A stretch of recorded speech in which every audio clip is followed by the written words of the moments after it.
Indonesia, bisa bahasa Lombok, terserah. Insya Allah semuanya akan diijabah oleh Allah Subhanahu wa Ta'ala. Panjang umur, rezeki yang halal, rezeki yang banyak.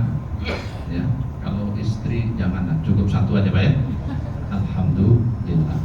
Jadi teknisnya Bapak Ibu untuk haji ya, pergerakannya nanti tanggal 8 itu Bapak akan didorong ke Arafah sesuai jadwal yang sudah ditetapkan oleh panitia. Jadi monggo ditunggu saja di tempat ini, bersabar. Jadi pertama nanti niat ihram haji. Sudah hafal niat ihramnya? Nah, bagaimana niat ihram hajinya?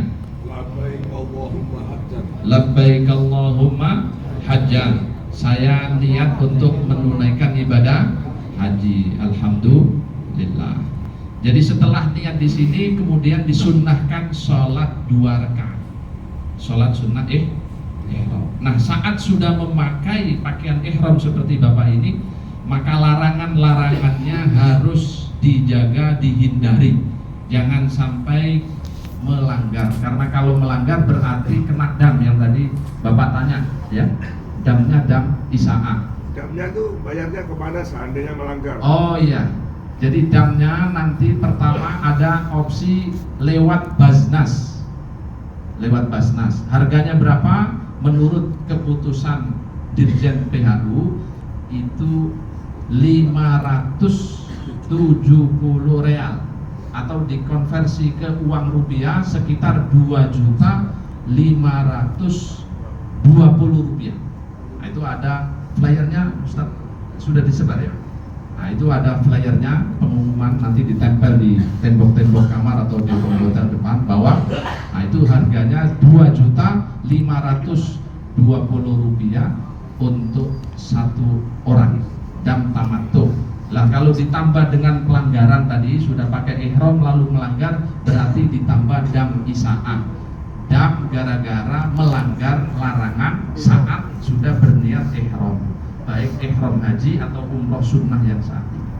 Jadi nanti diperhatikan kalau sudah niat ihram itu larangan-larangannya dihindari semua biar tidak kena dam lagi.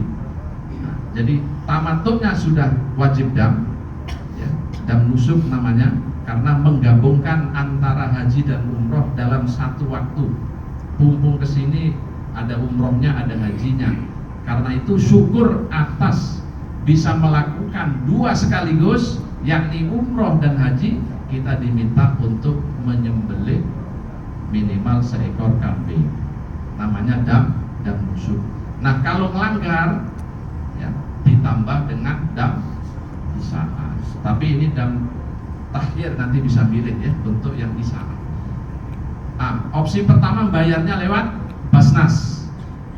Yang kedua bisa lewat Adhohi. Adhohi itu orang sini resmi ditunjuk oleh Kementerian Haji Saudi Arabia. Tapi nominalnya harganya agak mahal Pak. Kalau tidak salah 700 sampai 900 real.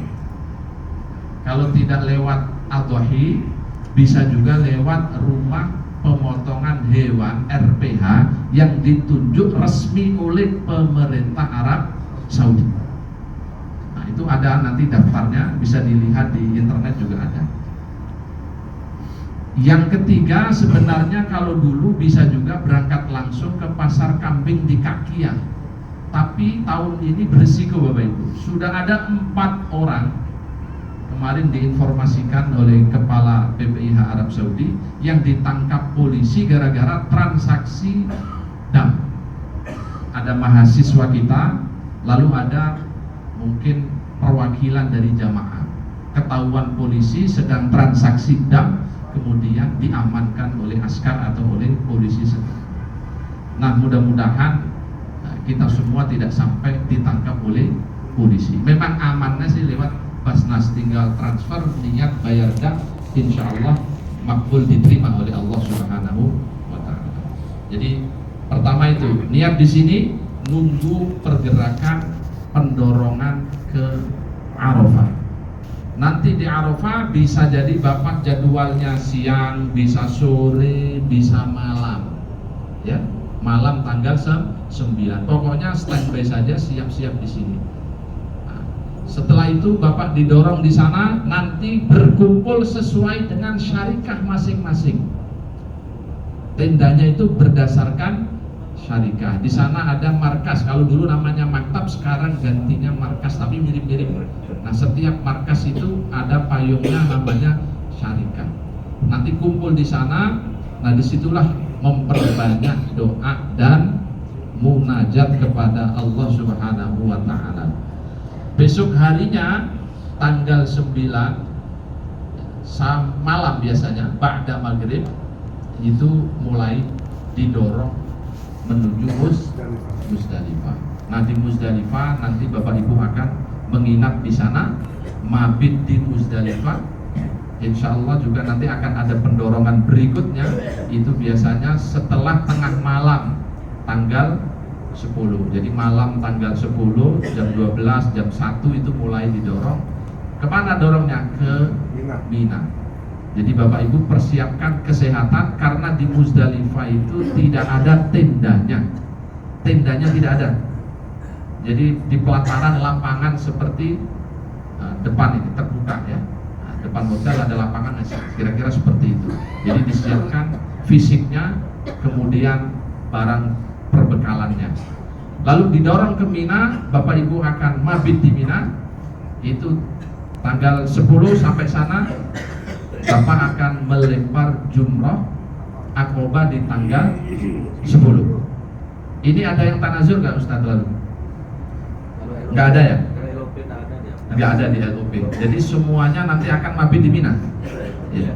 Jadi menginap di Mina, maunya nafar sani apa nafar awal rencana? Nafar awal tanggal. Oh, kloter pertama. Oke. Iya, kloter pertama. Jadi tanggal 10 nanti yang muda-muda ya semuanya dianjurkan untuk lontar jumroh Aqobah tanggal 10. Setelah lontar jumroh bisa potong rambut bagian tengah, kiri, kanan. Nah, dengan demikian sudah tahallul awal. Kalau tahallul awal berarti sudah bisa ganti pakaian seperti biasa. Yang dilarang hanya satu. Apa larangannya, Pak? Suami istri hubungan bawa istri, Pak. Bawa. Aman ya? Aman. Jadi jangan sampai ada hubungan suami istri setelah melakukan tahallul awal. Jadi istri halal lagi boleh berhubungan setelah tawaf ifadah. Ya. Jadi nanti setelah itu mungkin Bapak kan mabit ya. Mabit sampai tanggal 12.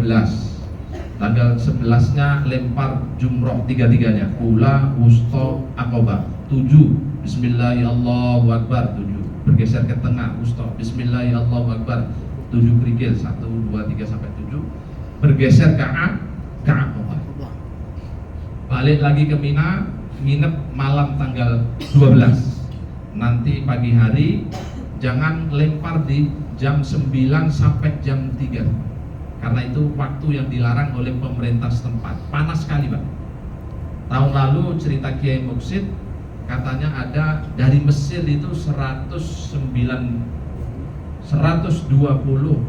jemaah dari Mesir meninggal di Jamarot.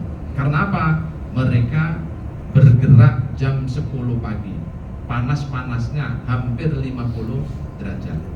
Mesir itu badannya gede-gede, Pak. Beda dengan kita. Itu aja tumbang. Maka kita mungkin kekuatannya tidak sama dengan sahabat-sahabat dari Mesir, itu pun tumbang. Mudah-mudahan nanti taat aturan. Jadi kapan enaknya? Sore hari atau di pagi hari?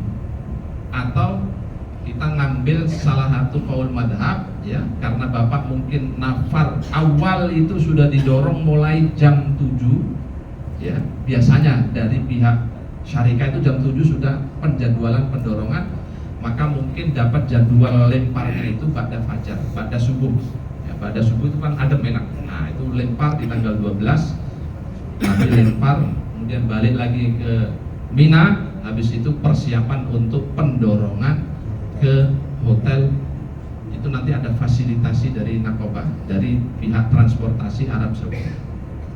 Dengan demikian Bapak Ibu sudah tahallul awal. Setelah sampai sini baru pelan-pelan bergerak ke Masjidil Haram untuk tawaf ifadah. Tawaf ifadah ini jumhurul ulama, mayoritas ulama berpendapat hukumnya adalah rukun haji, sehingga dia wajib dilaksanakan, tidak boleh ditinggalkan. Pak, bagaimana yang haid Pak di hari itu?